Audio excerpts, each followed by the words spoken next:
pada kajian kita idz tabarra'al ladzina tabau ayat 166 ya. 166. Kita baca lagi. A'udzu billahi minasy syaithanir rajim.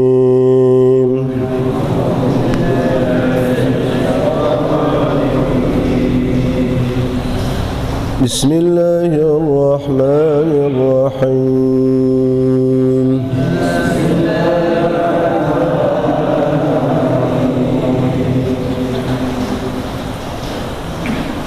إذ تبرأ الذين اتبعوا من الذين اتبعوا ورأوا العذاب إذ تبرأ الذين اتبعوا من الذين اتبعوا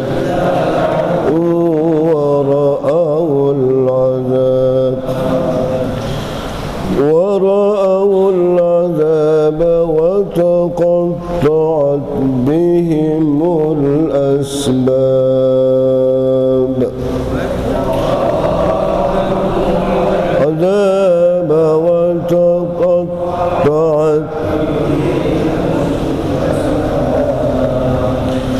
وقال الذين اتبعوا لو أن لنا كرة فنتبرأ منهم وقال الذين اتبعوا لو كرة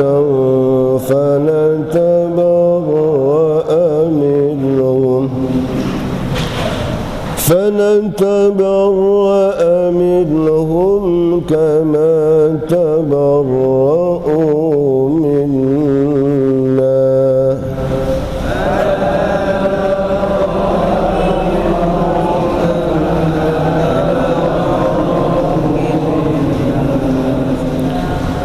كذلك يريهم الله أعمالهم حسرات عليهم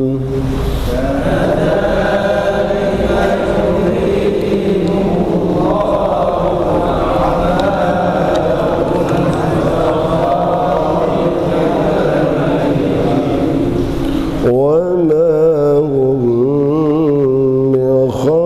بخارجين من النار.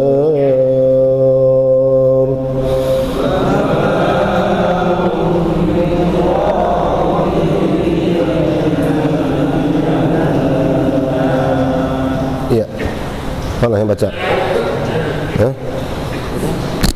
Harus baca. Yaitu ketika orang-orang yang diikuti berlepas tangan dari orang-orang yang mengikuti, dan mereka melihat azab, dan ketika segala hubungan antara mereka putus, dan orang-orang yang mengikuti berkata, sekiranya kami mendapat kesempatan kembali ke dunia, tentu kami akan berlepas tangan dari mereka, sebagaimana mereka berlepas tangan dari kami.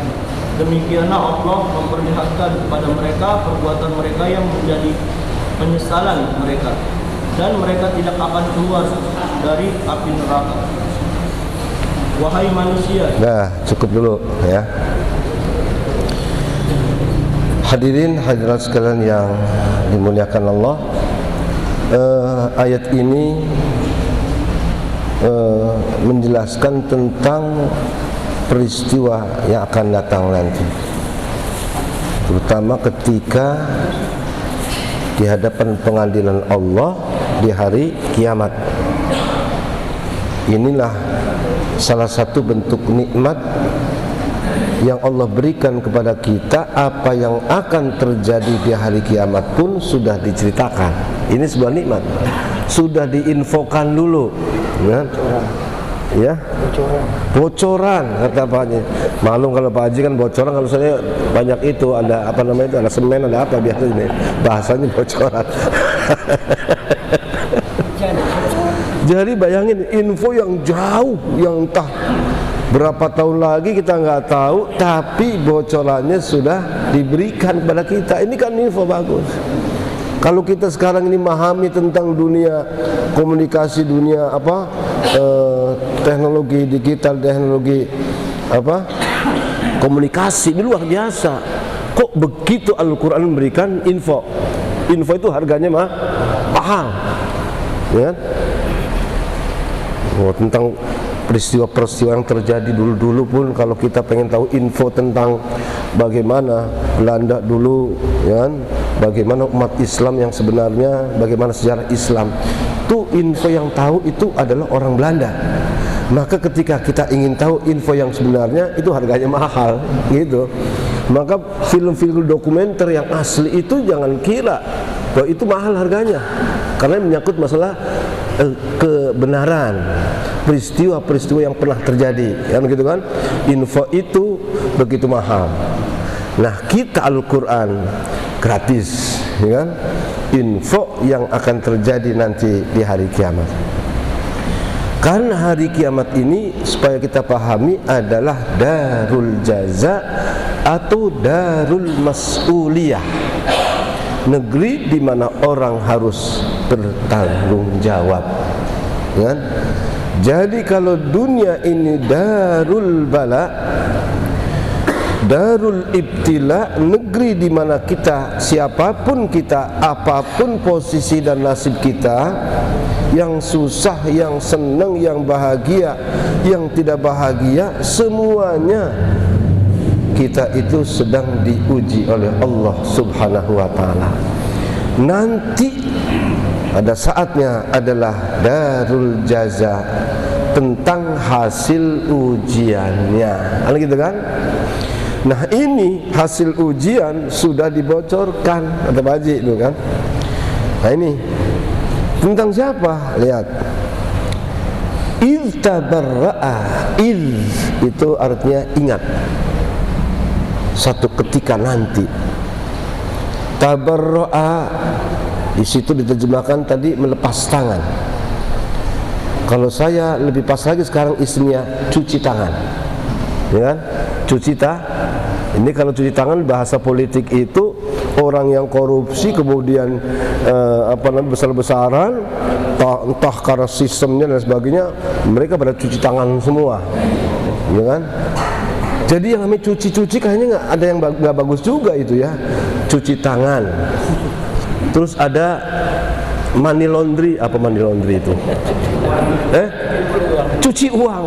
Uang hasil kejahatan, uang hasil entah dari mana, uang panas, uang gelap, dicuci supaya bersih. Betul kan? Ini namanya money laundry, betul kan? Jadi cuci apa itu? Cuci uang. Cuci tangan. Ada bagus nggak itu? Tergantung. Kalau orang wudhu, kalau kita yang begini biasa itu kan bagus ya. Tapi kalau sudah politik itu cuci tangan, orang nggak mau bertanggung jawab. Nah, jadi rupanya ini bahasa ini sudah kelihatan kebenaran Al-Quran. Dan nanti satu saat di mana akan orang itu cuci tangan. Dalam arti apa? Nggak mau lepas tanggung jawab. Padahal hari kiamat adalah hari harus bertanggung.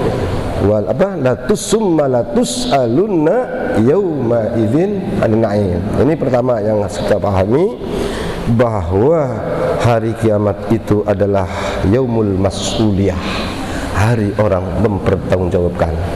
Apakah kita secara pribadi, sebagai kepala keluarga, sebagai ketua masyarakat, semakin tinggi, semakin besar dan semakin banyak posisi kita, akan semakin banyak pertanggungjawaban yang diminta, ya kan begitu kan? Maka kalau lihat begini nih, orang yang orang susah, nggak punya istri, nggak punya duit, nggak punya rumah. Ini yang aman nih ntar nih. Aman ini ya. Bertanya, kamu dulu punya dari mana? Kalau saya nggak punya rumah, kalau begitu kan enak gitu kan. Jadi kalian begini ini, ya kan? Lu kalau dulu mendingan, kalau tahu begini mendingan udahlah, aku nggak punya apa-apa. Itu begitu. Tapi kadang-kadang mau apa enggak kita akan begitu kan? Jadi tanggung jawab ini bertumpuk terus. Nah, di ayat ini adalah kaitannya seorang pemimpin yang dengan yang dipimpin. Orang yang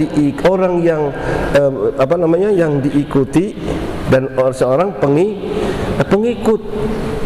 Berarti imam dengan makmumnya. Kan gitu kan?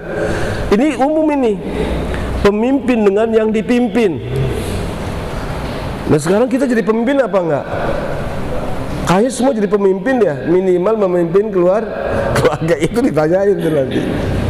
Tanyain itu. Jadi bicara tentang nanti tentang orang-orang yang memimpin itu dimintakan pertanggungjawaban. Tapi di sini ceritakan iltabarra'alladzina tubi'u minalladzina taba'u, hari nanti di mana orang-orang yang diikuti, pemimpin-pemimpin, mereka cuci tangan ataupun lepas tangan, lepas tanggung jawab.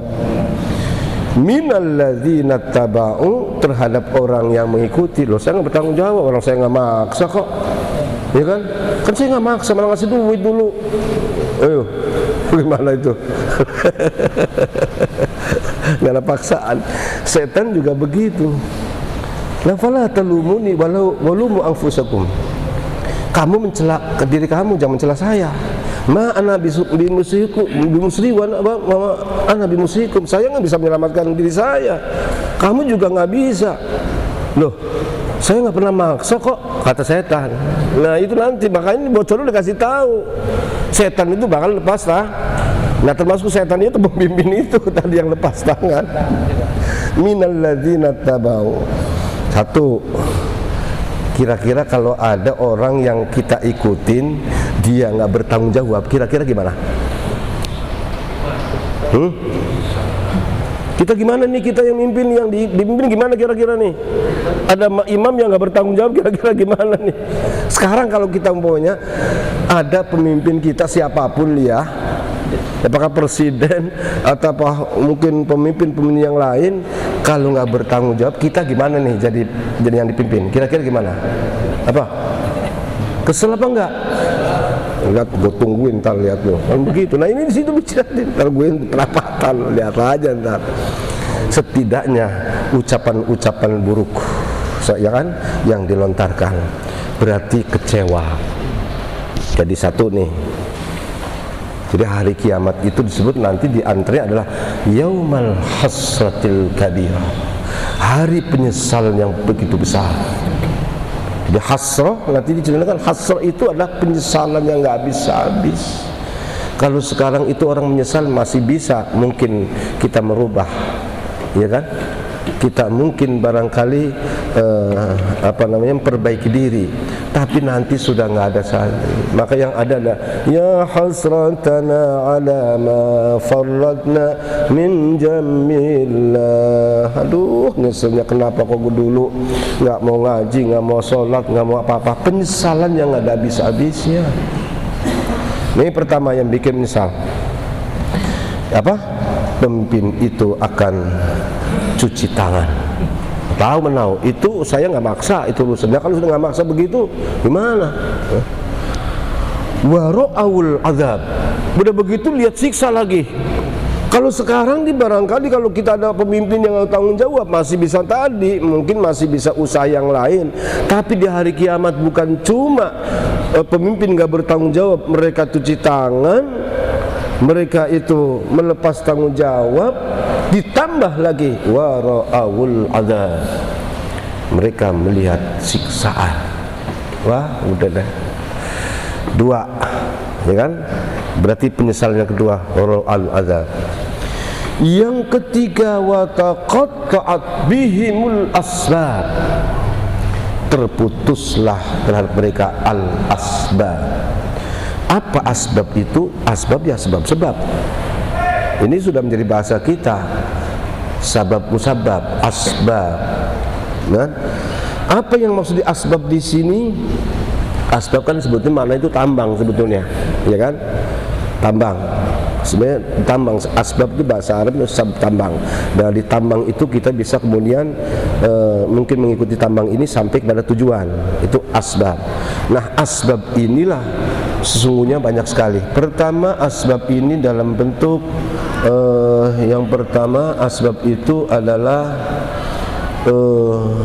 katakanlah al-muwasilat, segala hal yang bisa mengantarkan kepada kita kepada keinginan kita. Jadi kalau kita menginginkan sesuatu, katakanlah kita ingin pergi kemana, ke Bandung, lalu kemudian kita pakai asbab, kita naik kendaraan pakai mobil, mobil itu menjadi asbab. Ketika kita ingin hidup sehat, makanan-makanan yang bergizi itu menjadi asbab, ya kan? Kalau kita lapar, makan itu menjadi asbab. Kalau kita, apalagi banyaklah al-muwasilah, segala yang bisa mengantarkan kita kepada tujuan itu adalah asbab. Apa saja? Oleh karena itu sekarang kita jangan lalu kita bergantung sepenuhnya kepada asbab, karena nanti dia juga akan menuntut pada apa? Akan lepas tanggung jawab. Loh, saya nggak tahu, misalnya nganterin doang, ya, asbab. Yang kedua, al-arham, anak keluarga rahim itu menjadi asbab, karena al-arham kita punya uak, kita punya paman, kita punya ayah, kita punya kakak. Karena kakak itu menjadi sebab untuk kita bisa mengantarkan kemana. Ketika kita punya cita-cita, lalu ada mungkin saudara yang menjadi sebab, sebabnya di saya bisa jadi ini, itu juga asbab. Termasuk juga adalah ikatan kepemimpinan, ya kan?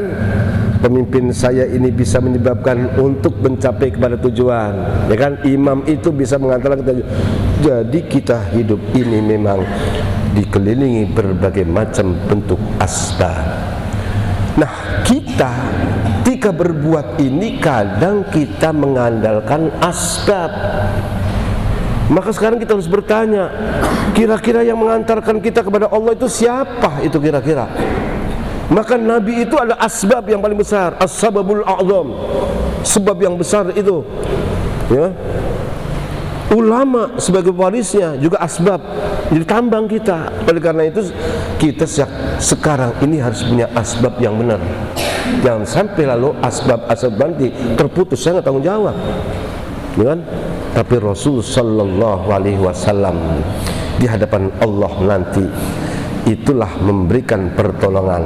Itulah memang dahsyatnya posisi kedudukan Rasulullah Sallallahu Alaihi Wasallam.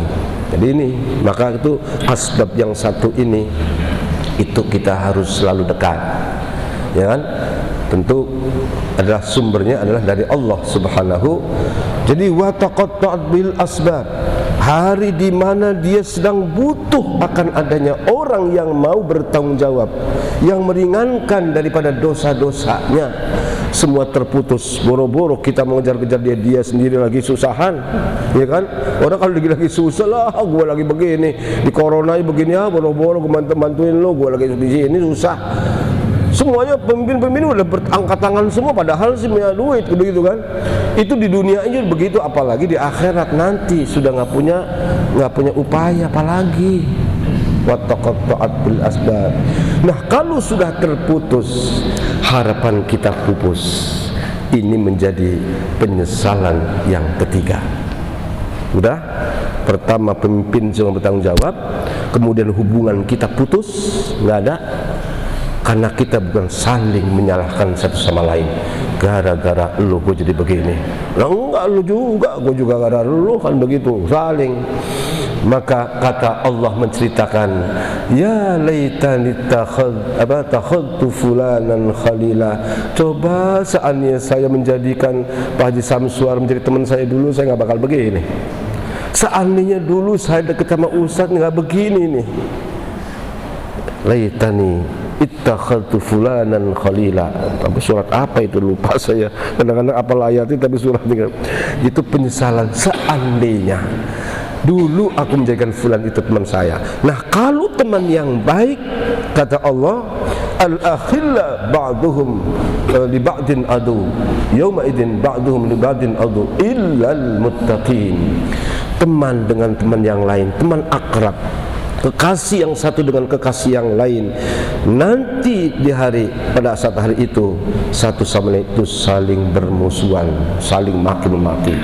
Wajar lu udah, pokoknya masing-masing sama.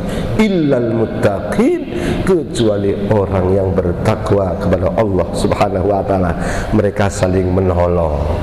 Oleh karena itu sekarang kita harus perbanyak sebab-sebab atau perbanyak adalah orang-orang yang bisa kira-kira membawa. Itu asbab ini yang penting. Teman, jangankan tadi seorang nabi, jangan seorang ulama, teman sendiri kalau kita bagus, dia bagus, kita bagus, itu akan memberikan pertolongan. Anak bisa memberikan pertolongan kepada orang tua, orang tua juga bisa kalau memang ikatannya bukan ikatan dasar nasabnya, bukan karena darahnya, tapi karena amaliyahnya. Jadi orang soleh satu sama lain itu akan saling membackup nanti. Dikisahkan di dalam kitab Salaful Ummah Al-Muhammadiyah, Sayyid Alawi Al-Maliki menceritakan bahwa ada seorang di hari kiamat, dia punya teman, temannya itu ada di satu rombongan kelompok, tertulis di situ adalah, ya bukan kelompok itu memang kelihatan sedang menuju ke neraka, karena memang mereka ada yang ada yang dibelenggu, ada yang diborgol, ada yang macam-macam begitu. Lalu temannya itu yang berborgol melihat temannya yang soleh.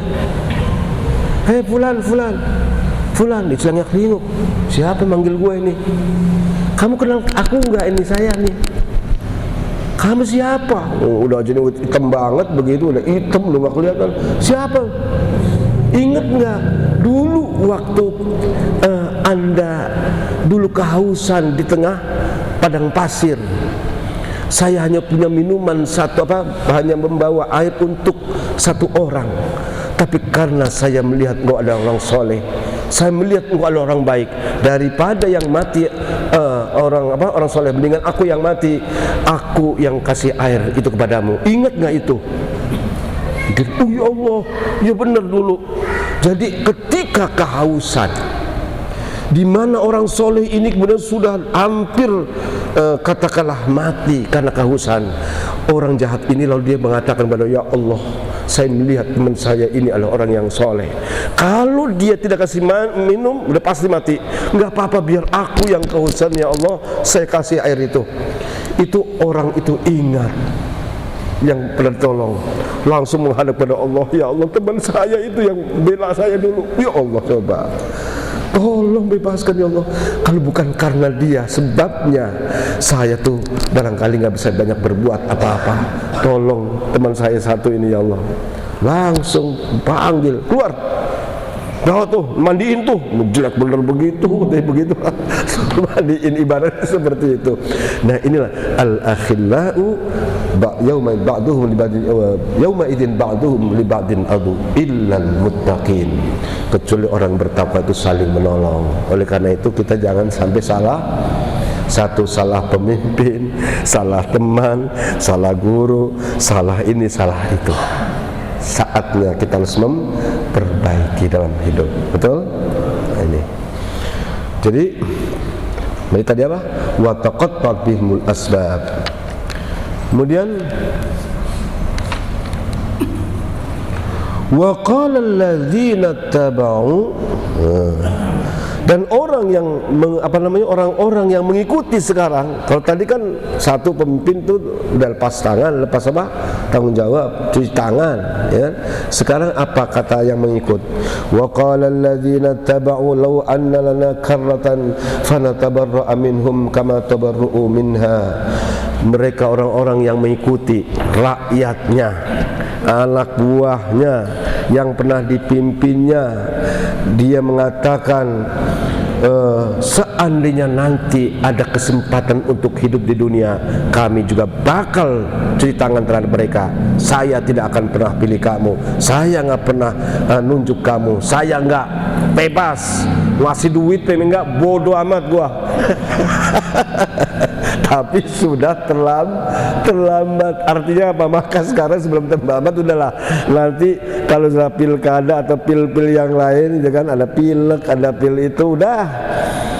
Ini saatnya kita udah melihat benar-benar, kalau kita milih orang tahu lah, yang kenal deh, ya kan? Dan sekarang anggota DPR itu memang orang siapa-siapa. Lah kan yang kita yang pilih. Ternyata orang brengsek-brengsek umpamanya kan repot. Lah yang melegalkan itu dari mana? Presiden kan dulu nggak bisa cuma tanda tangan doang. Ini yang bikin peraturan siapa? Yang bikin peraturan siapa? Kan anggota dewan, betul nggak? Yang anggota dewan yang milih siapa? Ya kita juga. Udah kenal semua deh kita deh. Maka saat itu nanti kalau betul-betul kita udah nggak mau begitu, jangan cuma gara-gara ngasih lalu kita, tapi dasarnya adalah karena orang itu baik, kan gitu kan? Nah, ini penting sekali, jangan dikira bahwa itu nggak membawa dampak, nggak ada. Sekali karena nggak ada apa-apain nanti nggak ada, enggak, itu termasuk. Wa qala ladzina tabawu anna lana karratan fanatabaru minhum kama tabaru minna. Berarti ucapan itu juga ucapan orang yang menyesal.